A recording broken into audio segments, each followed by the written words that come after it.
Off the top at 5, Seattle police are investigating more than half a dozen fires that Seattle fire inspectors believe may have been intentionally set.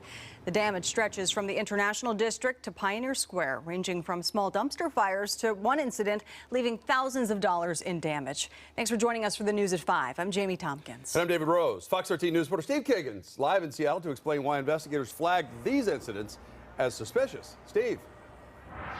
Yeah, David and Jamie, look, Seattle Fire says they respond to thousands and thousands of fire and calls every year. What makes this one different? We've got a small number of fires happening very close together in the same area. This used to be a vibrant community, but now it's nothing. This is nothing. It's got to change. Duncan Minago catches a bus at 12th and Jackson in the International District multiple times a week to see his doctor. It's the same area Seattle police has for weeks deployed emphasis patrols to clamp down on crime. But Minago says cops have more work to do. They need to clean it up down here. You know, you're afraid to get off the bus.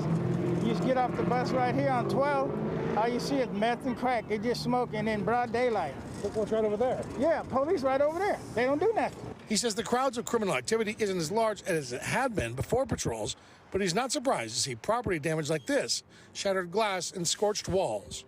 This fire is just one of 7 Seattle fire investigators believe to have been intentionally set.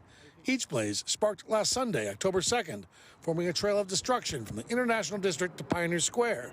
And this is what we get. This is what, our taxpayers, this is what's going on. This has got to be changed. In some cases, dumpsters were set ablaze and others rubbish lying on the ground. An electric scooter was torched at one location, and Seattle Fire believes arson is to blame for around $5,000 in damages at this building. Most of these crimes happening between 2 a.m.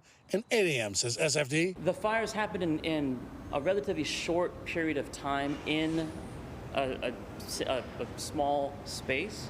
And so that's one of the reasons that raises concern. We do get fires throughout the entire city.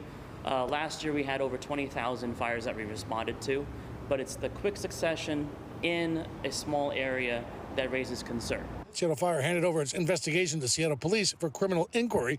The fire department says nobody was injured and suggests business owners lock away dumpsters and keep litter swept to avoid new fires.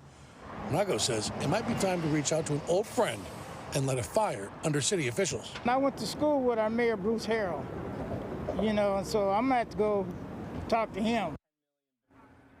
So tonight, we still don't know from investigators whether or not they believe one person is responsible for these fires or if there are several. Seattle Police couldn't tell us any kind of information about a suspect description, but they did ask folks to be on the lookout if you see some suspicious activity, especially with fire. Call 911 right away. We're live in Seattle, Steve Kiggins, Fox 13 News.